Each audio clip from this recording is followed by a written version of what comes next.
Good afternoon, everyone, and welcome to our presentation on South Sudanese reconciliation in Adjumani, Uganda. I am Steve Pope from Boston College, and I was part of a team of people that went to Northern Uganda in August of 2019 to run a workshop on reconciliation with different ethnic groups that had fled South Sudan, and also members of host communities where the settlements were located in Northern Uganda. And our team that's going to present here is comprised of Diana Rueda, who is the Reconciliation Officer for Jesuit Refugee Service, Claudine Nana, who is Reconciliation Coordinator, JRS, now in Burundi, but she had been in Uganda and before that elsewhere in Africa, very well experienced. And then my friend Neto Valiente is a professor of our Boston College School of Theology and Ministry. So with that, we're going to present first, Diana will present, then myself, then Nana, and then Neto, and then we'll have time for observations and questions and comments from those of you here that are participating. So with that, I will hand the baton off to Diana. Good afternoon, good morning, good evening to everyone. Thanks so much for joining the session today. I would like to start by sharing with you a little bit more about our reconciliation program at the Jesuit Refugee Service. This is a department that started in 2018, but that they gathered learnings of different countries around the world about the work of reconciliation and peace building. And I would like to start sharing with you what we understand by reconciliation from the perspective of the GRS, which is also the perspective of the Society of Jesus. We see reconciliation as recreate or create right relationships. And when we talk about the relationships, we also talk about the transformation of those relationships. Between whom we start mainly with our teams, because our teams are kind of a microcosm of the context where we are. So we need to start from ourselves as a part of the organization. But we also talk about reconciliation among our teams and the people we serve. The refugees themselves, as they might come from different ethnic backgrounds, nationalities, different also religious backgrounds. So there are sometimes tensions or conflicts that we also need to address. And also we talk about right relationships between the refugees and the host communities. So as you can see, we talk about reconciliation in two levels, at the organizational level and at the community level. Next, please. So based on that vision, we have created three main goals for the work that we do on reconciliation in GRS. And the first goal is to make reconciliation as a more integral and intentional part of the way we do in the organization. We have different other programmatic areas, such as livelihood, psychosocial support, education. So, and reconciliation become also a priority of our work. So how we can make this more intentional in the interventions that we have with the refugees and host communities. Our second goal is to try to establish more stand-alone projects for reconciliation in different contexts. And by that, we mean to have projects that enhance skills, knowledge, attitudes of our teams and the people we serve to create process of reconciliation in the communities where we work. We do all those things with the support of a learning community, which in Boston College is part of this learning community and help us to shape and adapt better this strategy in different contexts. We also have resources persons coming from different cultural and religious background that also help us to shape that strategy. So that's just a brief introduction of our global reconciliation program. And now I will introduce to you a little bit more about our project in Uganda. So as part of creating these projects for reconciliation that are tailored for the local context, the first step that we took in that process was to do a conflict assessment. And by conflict assessment, we mean to understand what are the connections and the dividers for peace and reconciliation in the specific context. So the project was or is located in North Uganda. There is a settlements of refugees coming mainly from South Sudan. As you can see, well, Uganda has welcomed more than 1 million refugees, in which almost 800,000 are from South Sudan. And so when we did this process, which is very participatory, we tried to listen to the voices of everyone involved in the context to understand what is happening and how we can reinforce the good initiatives that are taking place, but also how we can support the mitigation of some tensions that are rising there. So from that assessment, 3 main points came that will help us to plan our project. The first one was that there is a increased tension between the refugees and the host communities for natural resources. And I think this is something that not only happens in North Uganda, but it can replicate in other contexts. Neto, can you go back? Thank you. The second one was that we identified was the tensions among the refugees themselves, because they were coming from different ethnic groups. So there was a lack of tolerance because who you are is different from who I am. No, and though we realized that there was a tension. And finally, we also saw that there is like a kind of negative perceptions of the youth in the settlements where the project was taking place. No, there's an attitude of a perception of the youth as spoilers of the peace. No, so based on these findings, which is much more, but we're just sharing here the brief notes, we create a project that is very localized. Next. Thank you.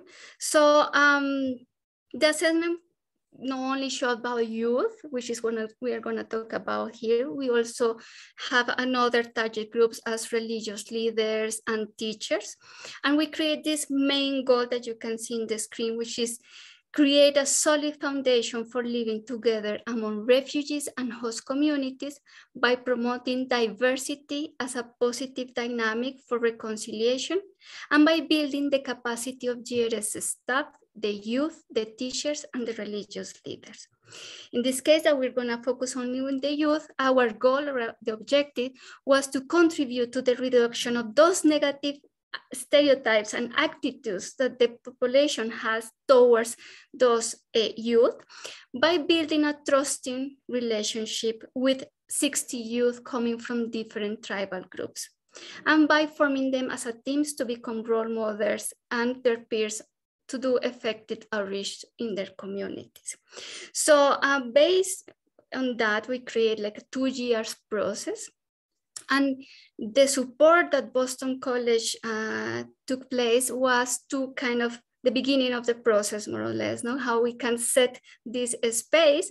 And that's what we're gonna be sharing with you today. So just to mention that the support, it was part of a bigger project that took over 2 years together with the youth coming from different groups.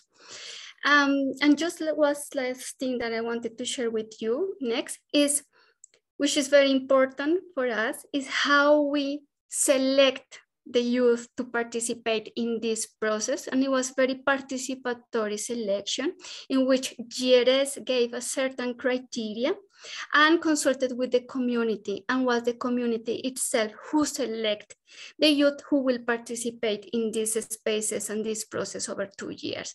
So you can see here in the graphic that we have different ethnic groups representations, and at the same time trying to balance the gender thing, but it was more difficult. But then Nana will explain us a little bit more about the participation of women in this process. So this is just a brief introduction how this collaboration came in and how this workshop that we do with Boston College was part of the process. Thank you. Over to you, Stephen. Okay. So I'm going to give an overview of the modules that we established. One module for every day, and we divided the module into units that we tried to cover from the morning through the afternoon, giving reasonable amount of time for people to be able to process what we were going to try to walk them through. So the overall goal, as Diana said, is to build relationships among people that come from groups that have tension with each other, and in some cases, bitter memories. So we thought we'd begin the first module with the question of who am I, asking people to slowly begin to reflect upon their own identity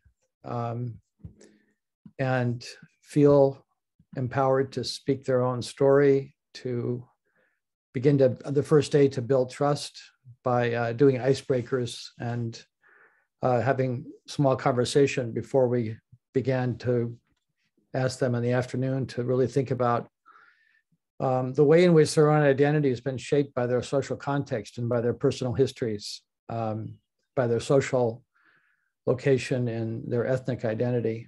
And then we have them read a story that helps to reveal these issues or helps them think about the issues.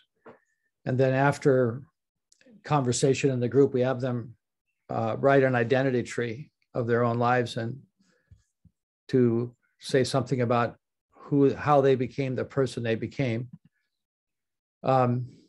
So the purpose of this session is to build a platform of trust or a safe space for their exploration of a set of emotionally difficult topics. And we found that the participants were very well selected by the local JRS office, by NANA, and were ready to, prepared to jump into conversations. They were eager to get involved and to speak with about their own story, and also to listen to others' stories. And that trust began on Monday, and it really built throughout the course of the time we had together. So the second module turns from the self to the other, and we asked the participants to hear stories, to share stories in small groups, and then bringing them into the larger group. And we thus hope to help participants come to some awareness of the similarities they share rather than only focus on the differences that separate them. So in this module, we take another step toward empathy building and toward a willingness to listen to each other and not to be defensive or try to argue, but really just to listen and understand. The key exercise in the morning was drawing a life graph about where you've been, where you are right now, who are the main influences in your life, how do you understand yourself, and to hear each other's life graph, see each other's life graph and hear them explain. We got Butcher Board and they wrote this out. That sharing exercise is one way that the participants could see that they have more in common with each other than they thought. Even those with really serious grievances could understand people from the other groups also had been really harmed unfairly and their relatives hurt, that they experienced a similar kind of disequilibrium and a feeling of dislocation in a refugee settlement. And then we get them to think about, in this module, in hearing the story of the other, begin to reflect on how outgroup bias functions, and regarding the way in which sometimes in-groups can be solidified by identifying outsiders and then expressing suspicion of them or even hostility.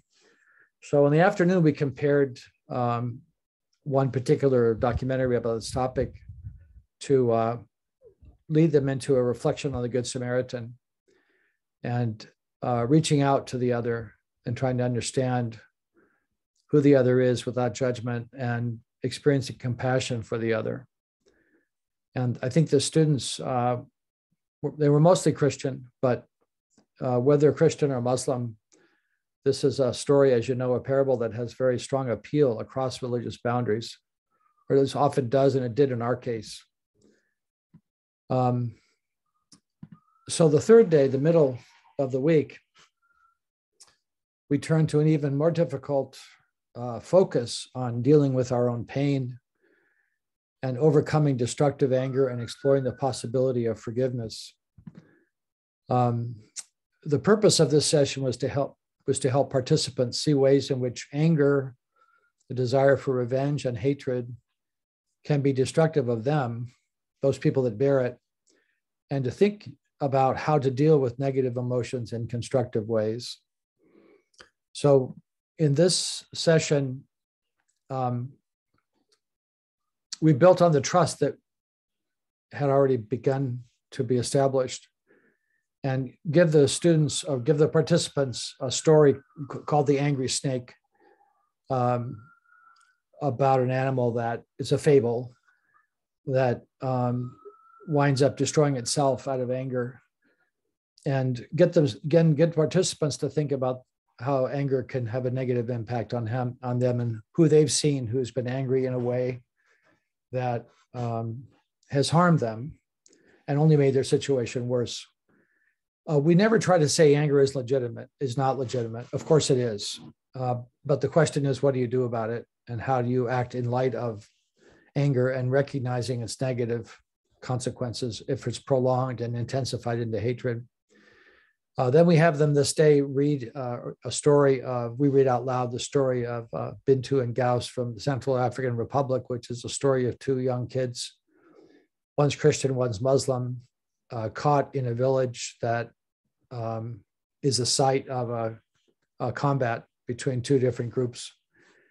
And the story really evokes in the reader a sense of the innocence of these kids and being caught in a horrible situation, how complicated their identification with their group is, and the dynamics of out-group bias we discussed the previous day came to this particular story. And then we move from a worry here, recognizing the dangers of anger, by looking at the story of Nelson Mandela and the forgiveness he had for the people that had oppressed him in South Africa, the warden, the government officials, the security services of South Africa, and so forth. And that Mandela's understanding of forgiveness was based on his ability, his encouragement for us to see the humanity of the other, even when the other has done something terrible to us. They're still human beings. And Mandela is, for our group, is still a compelling person who transcended this cycle of anger and hatred by a larger vision of humanity. And then we asked the students to reflect on what this means for their own lives, their own communities, what we can all learn from Mandela. I do want to stress we never use the word ought, like you ought to forgive. We never tried to do that. Of course, that would be inappropriate. But we did say that Mandela provides one image of how people have responded to horrible wrongdoing in a creative way and in a constructive way, just to get them to think about whether this would be an option that they think is something they'd want to follow up on. The fourth module, we turn to the future. First three, we were looking at the past and present. The fourth and fifth, we looked at the future and try to talk about what are the constructive lessons we can have from these cases and stories we've been reading and talking about. I'm of course compressing all this. We take a lot of time and make sure that the voices of participants are all heard in small groups, and then we bring it into a large group so that the process is inclusive and respectful. But then we ask, how can we build bridges for the future now that we see that the destructive dynamics that can get caught up in dividing us from them? How can we try to move forward and provide an alternative way of thinking rather than perpetuating animosity and suspicion? So the purpose of this session is to move the participants into a deeper discussion of what it means to forgive and how it might benefit victims as well as perpetrators and their wider communities. So we asked the students to, I keep saying students, sorry, I'm a professor, but we asked the participants to think about what does forgiveness mean for them? When have they seen it in their own lives? When has it been, if ever, something that has impressed them or inspired them or wanted them to emulate? So the work is on them to process the possibility of forgiveness, to think about what it means and how it might apply to their lives and their communities. So we have them do exercises of thinking about forgiveness. Then we kind of go through Christian and Muslim understandings of forgiveness. Then we turn to the case of Immaculée Ilibagiza from Rwanda, who talks about forgiveness after having been put through a very harrowing experience hiding during the genocide in Rwanda. And then turn to the story, the testimony and experience of Desmond Tutu, who talks about the healing powers of forgiveness and the hope building capacity of forgiveness and his concept of Ubuntu. And that's that kind of anthropological view of human beings as dependent on each other and as their identity formed with each other is something that the participants could relate to and understand in their own context. So the fifth module, the last day, was has as a purpose to get the participants to think together about what we can do to move forward, not in general, but in concrete ways pertaining to their own communities and the settlements where they're living, and how they can be supported in developing resilience after everything they've been through. And of course, a lot of them are exemplars of resilience, but how to promote resilience in their own communities and how to inspire hope or to keep hope alive sometimes when the conditions are so difficult. So the purpose of this session is to encourage participants to develop a positive sense of wanting to move forward with new insights, respect for one another, and shared commitment to cooperation and peace in their relationships and communities. I should mention the participants chosen were selected because they were leaders and they were eager to do this. And leadership here, of course, is trying to enlist others in a vision of peace building to help acknowledge their trauma and their rights, their need for advocacy, and the need to create a community of peace so that people can have a constructive approach to their situation and join together in solidarity. So the exercises we engaged in here were peace building to have the participants think about how we move from trauma, how they moved from trauma to advocacy, from victimhood to survivorship, and how to be positively building community under difficult circumstances. So we had them reflect on the future and tried to encourage hopefulness. And they were also given opportunities to do follow-up work with Jesuit Refugee Service in Northern Uganda. And that is the topic that Nana will now explain to you, okay?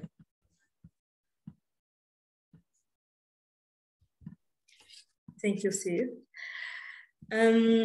So based on what Steve basically said about the work we have been doing together from the first training, and as you can see, we had other sessions after the one we did with Boston College. We have different sessions on cultural differences, truth and restorative justice, mercy and peace. So this one was the entire package that we provide to the youth after the first session. I think I'm going to come back on this slide, but I want you to acknowledge how maybe the number of participants has decreased and during the entire process. I think I'm going to be focused on that to build the next part. So I'm going to share now about the impact. What has been the contribution of this first training together with Boston College, how it's impacted the entire process of reconciliation for our project. So basically the first point about to settle the ground for creation of safe and shared space. So this training or this workshop we have done together has helped us to define together a kind of social covenant with principle, values, which allow each and everyone to be heard, to share his or her stories, to feel respected, to feel careful. And next one has also impact in the sense that help to create bonds among youth. Just to give a bit of context, we spent 5 days together where we took out the youth from the settlement or from the camp, and we put them in another town, sharing the same accommodation, sharing meals together, spending time together, discussing together. So even over after the training, they were during the 5 days together in the same place. So being together and out of the usual, I would say, environment has really kind of a space for encounter the other that, and maybe I was saying in a different way, as Steve says, seeing the other like the enemies or the perpetrator, or keep me, my story as the victim, but just discovering who is the other, what are the things that we are sharing together, and out of our differences, how can we see each other differently and to go to a new ways, to take a journey together, to build again a new relationship. Also, the training has supported the fact of developing a sense of togetherness. We are talking about youth coming from different settlements. We are talking about youth coming from the proper family setting, different contexts, and they are coming as individuals. But the fact that we have selected them, I mean, the community select them to be part of the project, to be part of the process, they no longer see themselves like example John, but they see themselves as John, part of the group of youth for peace and reconciliation in the community. So there was a sense of belonging, that I belong to somewhere with people where we are sharing almost the same purpose, why we are here. So that creates a kind of feeling of togetherness, feeling that I'm belonging to a particular group with a particular purpose. So it makes that I'm no longer alone, but we are together to do something together for our community. Also, the workshop has contributed in the process in the sense that help each and everyone to acknowledge our shared humanities. So we start a bit to question about the narrative of maybe them versus us, but more rather to listen the other, accept the truth of the other, which contribute to the recognition of the pain of the other, as Steve said. It's not just me has suffered, the other suffer as well. So this has been the space for them to listen and to see that, yes, we can still bond, because from whatever we went through, we share it together. It's not just me has suffered, I suffer the same, but we can build on that and see the future together. The other element, strengthen hope. Definitely in the sense of hope, what do we mean? We mean that they were able to see that they were serving a common good together. You know, the good for the fact that they could do something good for the community. They may bring more peace at family level, at community level. And because they are coming from a particular country where there's kind of tension among different groups, is that no, we are able, from what we are learning today, from what we are doing together, we are able to build something that will be maybe better for our future, maybe better for the next generation. So we can start it today. So that's the sense of hope we are talking about. So now the point about increased expectation, that is also something that we observed during our process, that the fact that JRS, and I think that's the general observation about how NGOs or humanitarian NGOs or agency, when we are working in the ground in humanitarian, and we may affect it kind of negatively, I may say, the process and whatever we want to do.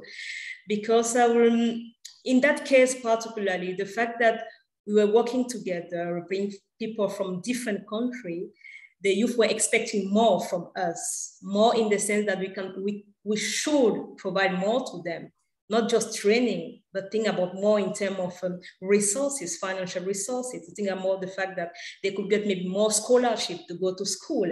And that was maybe something that we were not able to fulfill.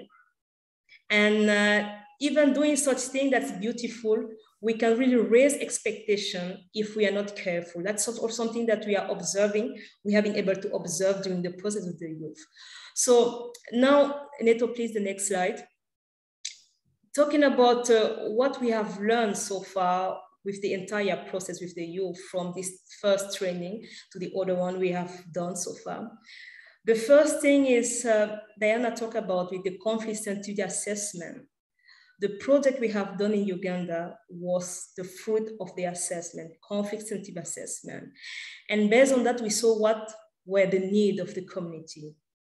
And that's something that really helped us to do an appropriate project for the context. That's the first thing. The second element, that is the gender issue. And when we start the process, we thought to bring youth together, despite we didn't think about the fact that we should split women and men. No, we bring them all together. But during the process, we observed that women were not speaking that much, not maybe speaking, but because of maybe of the cultural context, they were not feeling enough safe, feel confident to speak among men. So what was happening that there was most of the time listening. So we observed that, and part of the process, the second year, we decided to create a particular group just for women. And that was really another way we discover how powerful they are among them, how powerful they can do things among them and feel confident.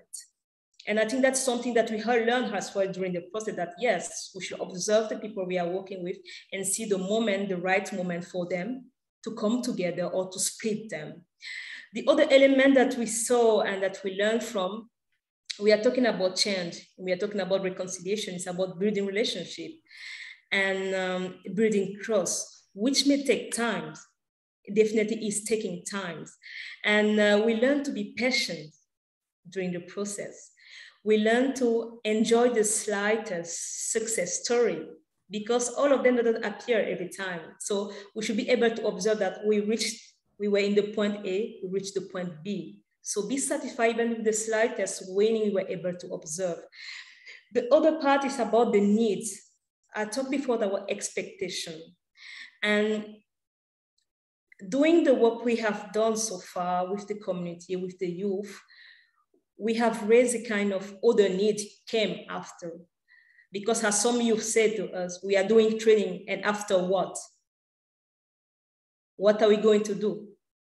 And we're thinking that, yes, that is true. We are giving capacity, but what is the purpose? We are there for 5 years in the camp, 6 years in the camp, 10 years, we didn't move. So what are we going to do with this capacity, you know? And what is next? And definitely we thought at some point that, yes, we need to add another part in the project. And that's where we thought about putting together integration of reconciliation with livelihood, but using livelihood as a means for reconciliation. So that's the component that we had brainstorming in the process. And the other element that I think is really important working in reconciliation or in peace building is about the time factor. We know that sometimes we are doing projects, we are having donor, and they have a say like, okay, 1 year do that. But for the kind of project we are doing where we are asking for change of behavior to building trust, time is a huge factor.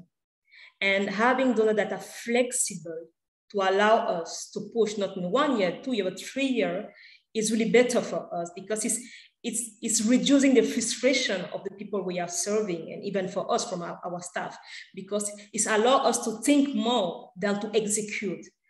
And we just need to think more about what we are doing, because the process matters, and reconciliation is about the process.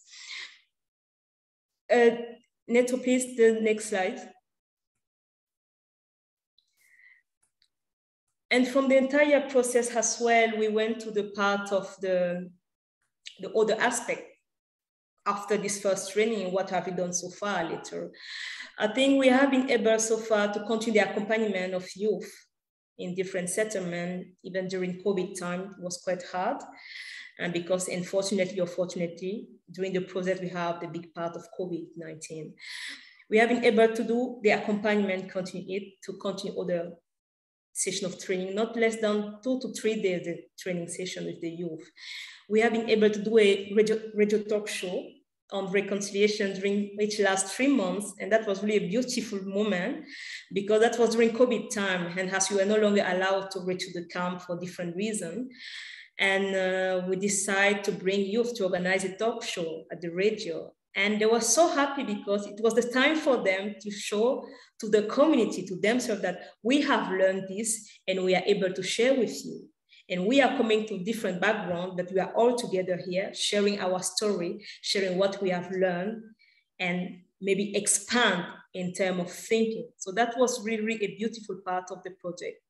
And also, as I shared before, in the end, we developed a kind of socio-economic activity, which was linking livelihood and reconciliation, just to bring a kind of economic part, because we cannot avoid this. We are working in a community where sometimes we lack opportunities. We have youth that they don't have access to university. They stop in secondary, not because they don't want to continue, but because they don't have the means to do so. We have in the community where there's lack of opportunity for work.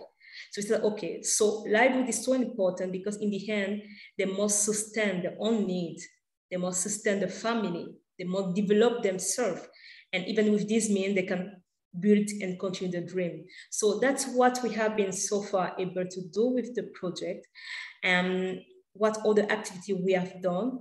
And I think I will just hand over to Pastor Neto, so we can share about what have been our big project. I mean, the future, what we thought for this project. Over to you, Neto. Thanks. Thank you, Nana. Thank you very much. So a few words about the future. So just to begin, as you can see, the work of reconciliation in Adjumani enable JRS and Boston College to take a strong step in working together. Now, of course, this collaboration, and I think this is important to emphasize, this collaboration was facilitated by the Jesuit character of these two institutions, and more explicitly, by the Society of Jesus for Universal Apostolic Preferences, showing the way to God, walking with the excluded, journeying with the youth, and caring for our home. So we are addressing two of those preferences of the Society of Jesus. At the same time, the work in Adjumani brought the members of the two teams, BC and JRS, they brought our team closer together, and it served as the jumping ground for the development of new projects. The direction of these new endeavors, the direction of these new projects was something discerned by the members of the JRS team working directly in East Africa. It would be ridiculous that we would be saying what to do from Boston College, but it was people like Nana, people like Diana, who are close to the ground, who with a whole team discerned what we needed to do next. Now, they discerned that our next project should focus on the area of resilience as a means to help us strengthen the ongoing process of reconciliation and foster a sense of hope among the youth and the refugees in these participating communities. Now, by resilience, we understand the development of a set of skills that can enable us to cope and manage situations of adversity. See, we don't understand resilience as an attribute or a particular personality type, but a set of skills that any person can learn and improve at any time in their lives in order to bounce back and grow in spite of life's negative experiences. While this project I'm going to be talking about is still in progress, Nana and Diana are giving us some feedback on this. It is important to keep in mind also that, that this is just part of an umbrella of the many projects that JRS does. So what we are doing is development, we're collaborating in developing a set of manuals that would allow local leaders to to offer workshops on resilience. That's the next idea, to develop manuals that would allow local leaders to offer workshops on resilience.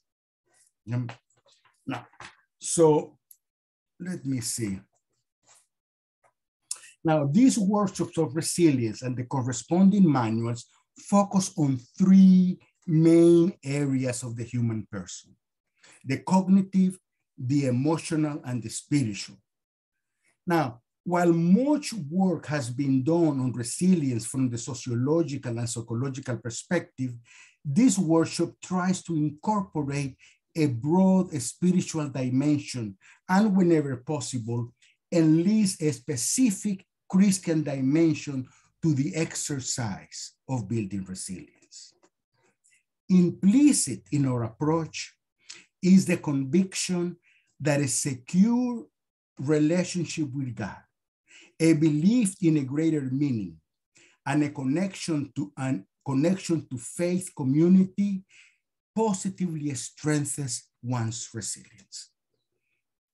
Faith assures us that our obstacles and the oppressors do not have the last word, while it empowers us to become subjects and co-creators of our future.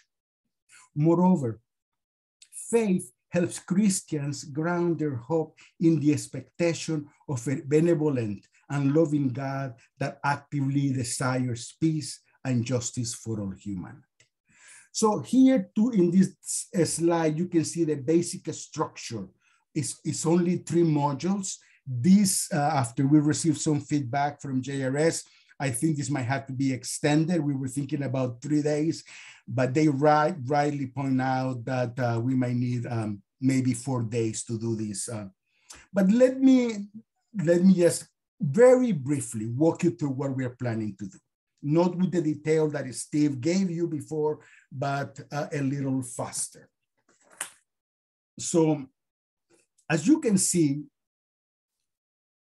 the point of departure of this workshop is the participants themselves and their stories. Now, if we look at the purpose of the first module is to encourage participants to share their own stories and better appreciate how we all draw meaning from the story of our lives. Participants will engage in exercises that invite them to imagine their life as a story, and thus to identify the setting, the main themes, the main characters, and the plot line of their lives. By showing how our lives can be understood as a narrative, the participants can reflect on the meaning embedded in their lives, on the meaning embedded in the narratives of their lives. And here, by meaning, we're thinking in very practical terms, in very practical and existential terms. That which gets you out of bed in the morning, that which gives purpose and sense to one's life. Okay? Now, what is not here, of course, is the whole work that you do on the first day that Steve talked about, of develop a safe space, of develop trust. I am excluding all that from this quick presentation. Now, on the second part of the module, of this first module, but on the second part, we want to introduce the notion that our lives and our stories are often disrupted. This disruption can be caused by different things: natural disasters, political injustice, acts of violence. These disruptions, these events in our lives often change what we thought was the plot line of our lives. And they can also challenge our sense of meaning. So these disruptions elicit a question for us. How do we bounce back after a tragedy? How do we bounce back after that disruption? How do we develop a sense of resilience and hope that allow us to navigate the uncertainties of lives? And we live with that question in the first module, and we move to the second. The second module seeks to identify our personal resources for resilience and hope. We seek to grasp the value of resilience and identify those personal gifts and abilities that allow us to overcome life disruptions and explore new skills that may enable us to bounce back. In the first part of the module, the participants are encouraged to define resilience and its importance in coping with life uncertainties. Then the participants turn to their own life to identify and reflect upon the realities that strengthen them. What are the sources of resilience? And give meaning to their lives, their families, their community, their culture. Now, the participants also seek to identify new skills that may help them engage the world with renewed resilience. The concept of flexibility, the notion of responsibility, patience, teamwork. And we work through these skills with exercises and how to develop those exercises. At the end of the day, we dedicate a moment to acknowledge our human vulnerabilities in an ever-changing world. And it is at this point that we more explicitly introduce the idea of faith, the idea of spirituality as an important source for resilience. These are, as you can see, some of the sources that I was talking about. And finally, in the third module, the purpose of this is to propose that we can become stronger when constituted as a community of solidarity and faith. So this module advances that our personal stories are part of a much larger story, the story of human relationship with God. Within this context, faith not only helps us cope with pain and loss because it offers meaning to our lives, but it also enables us to build a new future. Here, the module stresses basic two aspects of Christian life. One, how the gift of life elicits the task of forming supportive and inclusive communities that are inclusive in diversity. And second, how we are not only called to be companions of each other, but also role models and sources of hope in our life journey. So this is the basic structure that we use where we incorporate a more spiritual dimension, which we think is crucial for a resilient life. Thank you very much. Steve, maybe if we have any questions, this may be the time to talk about that.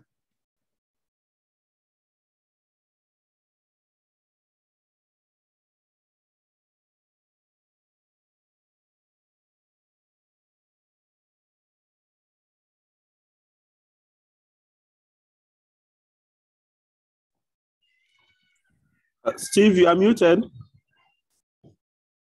I always do that, sorry.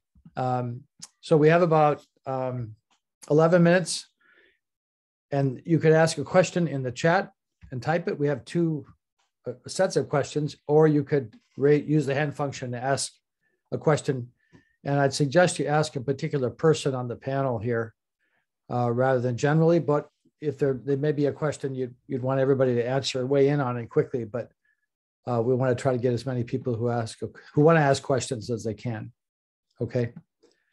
So Augustine asked the question, as you see, one of the greatest challenges I find in the South Sudanese conflict context is deep-rooted mistrust, which has deeply ruptured communities along ethnic lines. From your projects in Adjumani, what are some of the common related narratives that you've encountered among the refugees, and what are some of the practical mechanisms that have been implemented to address mistrust among youth?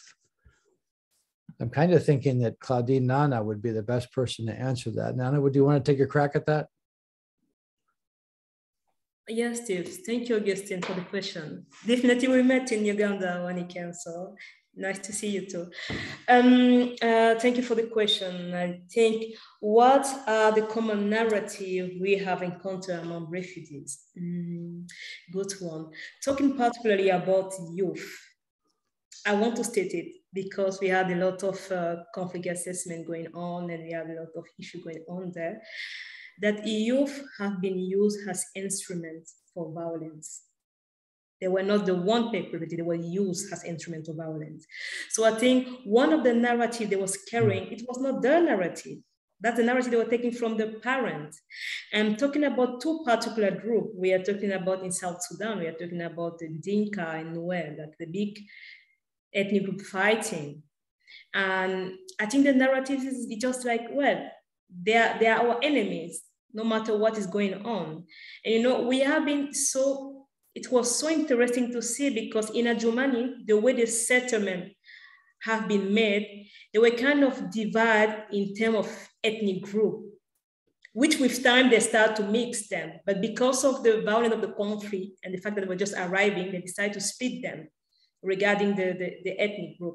And I think the narrative of that is just like, yes, someone from Dinka community is not your friend, it's your enemy. If someone from Nuer community is not your friend, it's your enemy. So this kind of anger that the parents, or let us say the elder of the leader, was just transmitting to youth and we don't carry it.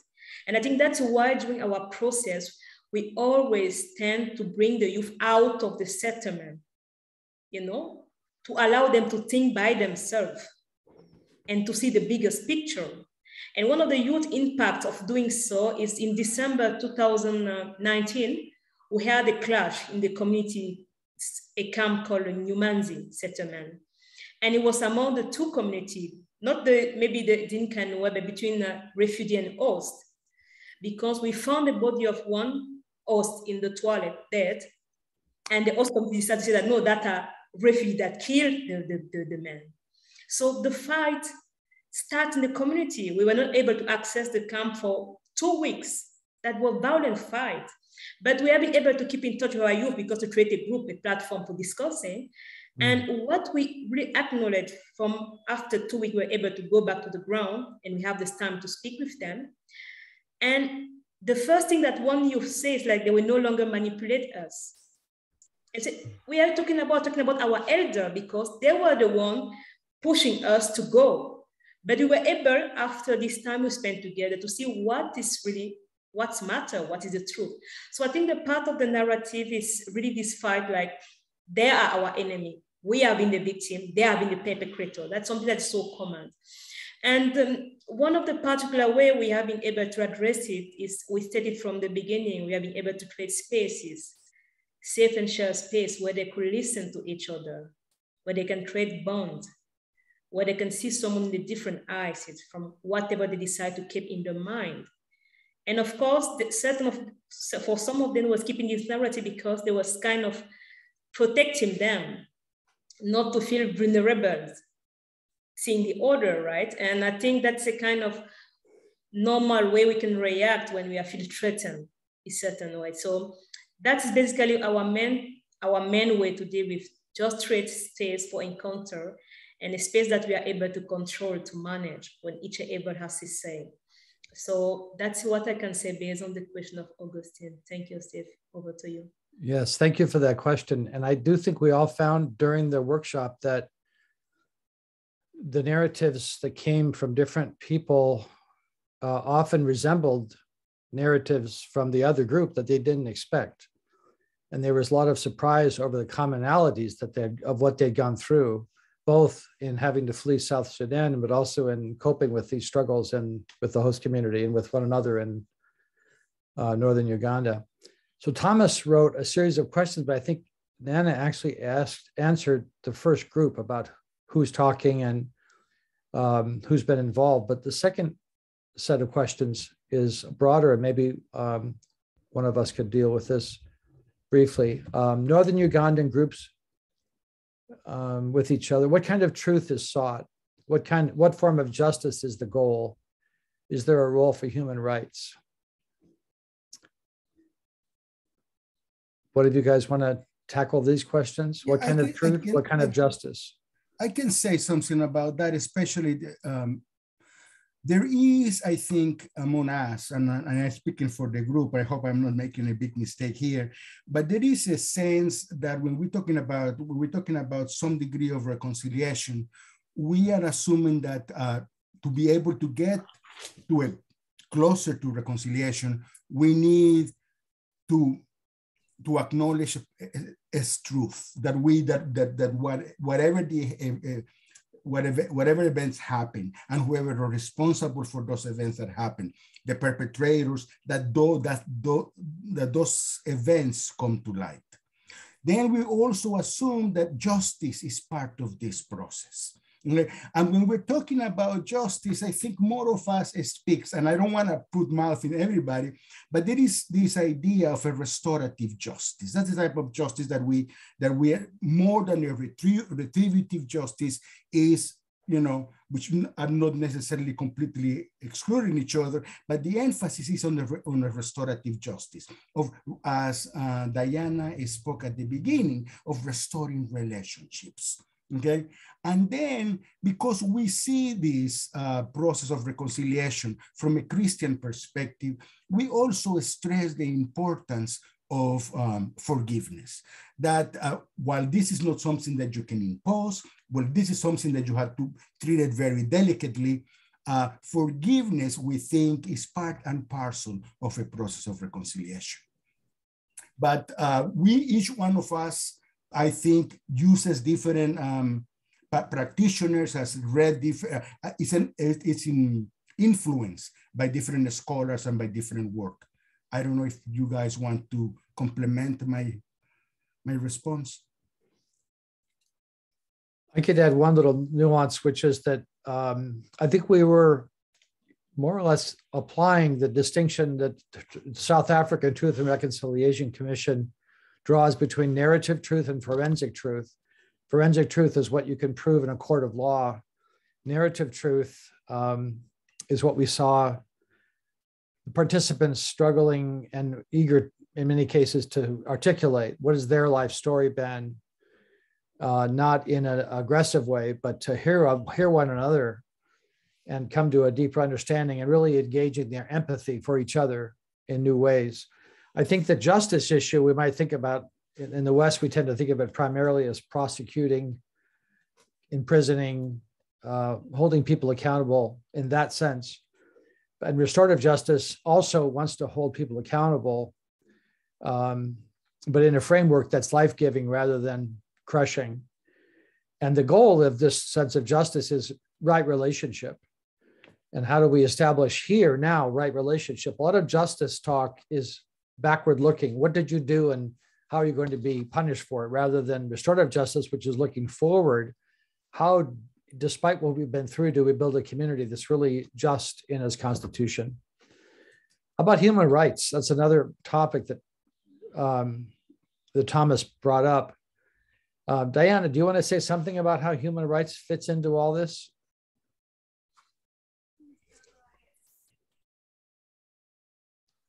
Maybe not.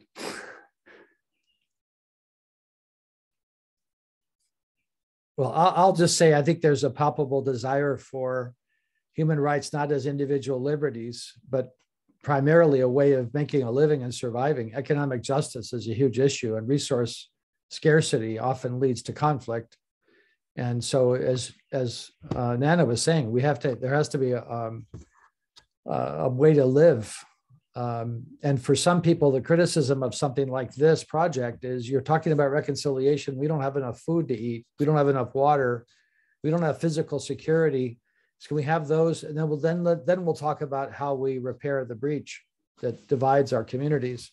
But it might not be that can be done sequentially. Maybe they have to be done at the same time because one disrupts the other if it's not moving in the right direction. Marianne asks, hi, Marianne. Marianne asked some really great questions. There's a whole set of them. But let me just ask this one because we've only got a minute. Well, actually, we're out of time. But the issue of women leadership is really important. And I think we all recognize that. And Nana brought this up in participation of women in the groups and the need to have a separate women's process is really important. There was a lot of encouragement from JRS, and it's a big agenda item, I think. Would you agree, Nana? That's a really important agenda item that Marianne's talking about. Yes, thank you, Steve. Thank you, Marianne, for the question. I think definitely, yes, talking about women leadership and then in the part of our process, that was really, really interesting to have them on board and to work with them, because in the end, we all acknowledge that women are affected differently when we are talking about conflict, right? And most of the women we have in the group, they was kind of single parents, most of them, and quite young. And I think talking about bringing women in the space, in such space, and where we want to build their confidence as well, and to let them show the power because they have the power, right?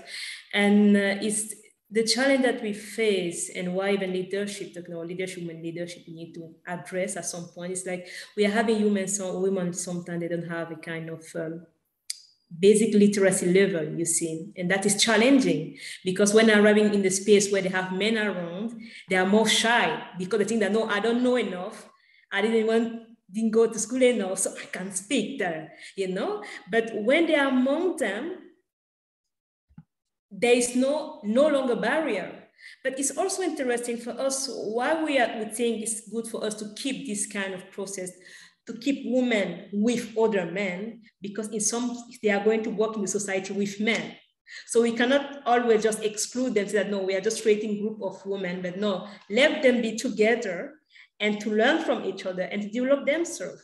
And I think, and that is that has been a nice space, because even story of women, they were sharing it among them easily, and with all the emotion that was coming in without feeling shame.